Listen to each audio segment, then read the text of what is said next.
Welcome, Agile friends. My name is Sini Alamäki, and I'm hosting this session with our amazing speaker, Andrew Long.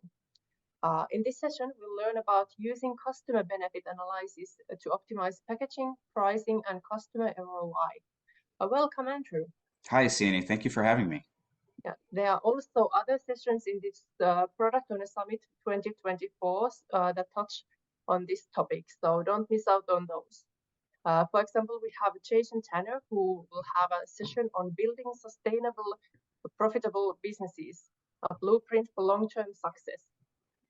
Check out the other materials at productownersummit.org. But first, let's focus on the guest speaker here and the topic for this session.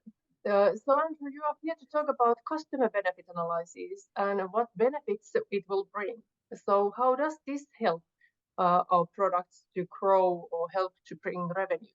Yeah, Sini. So if you're a product owner, product manager working somewhere in a product company that's selling products, selling software solutions to generate revenue, right, then there's an underlying software business model that you're a part of and that you're trying to execute on. And so, that is a system, right? We talk a lot in Agile about applying systems thinking and taking a systems view. And we certainly want to do that with how we generate revenue for software systems. I think it's critical that in the course of doing that, we think about the various aspects of what's involved. Developing the system, or excuse me, developing the software product, licensing it, understanding how we generate and capture that revenue, all the packaging decisions and other related factors that go into that. So if we organize the elements of the system into a canvas, then we can have a nice compact representation of the system that promotes innovation, gathering collective wisdom throughout the organization and collaboration, right? So we start with these independent elements that we talked about, things like licensing, things like pricing, and we can organize that into a canvas that we can then use to facilitate really helpful conversations and make sure we have alignment in the organization and succeed in our goals. That makes sense.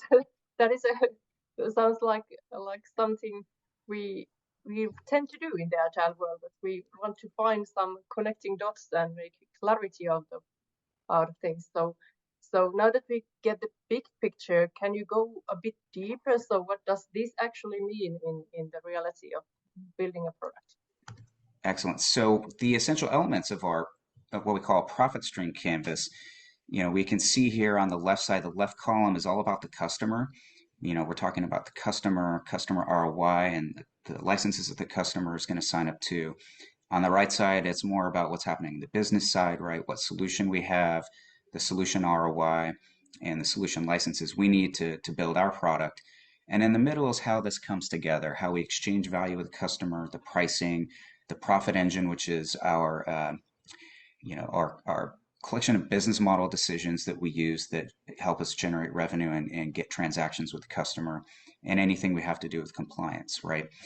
So, if we want to design sustainably profitable solutions, we're constantly making and remaking decisions in various aspects of this canvas, and we need to understand how these interrelate and affect each other, the system of interdependent choices.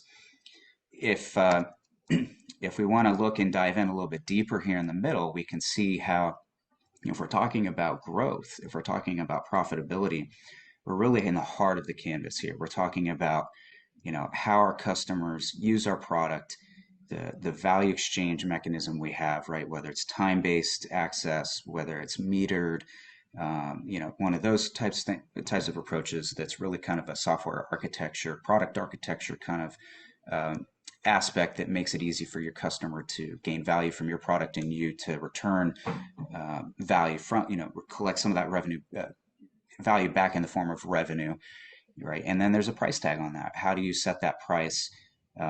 What are the specifics? Do you have discount policies? Do you use price fences? What are your packages?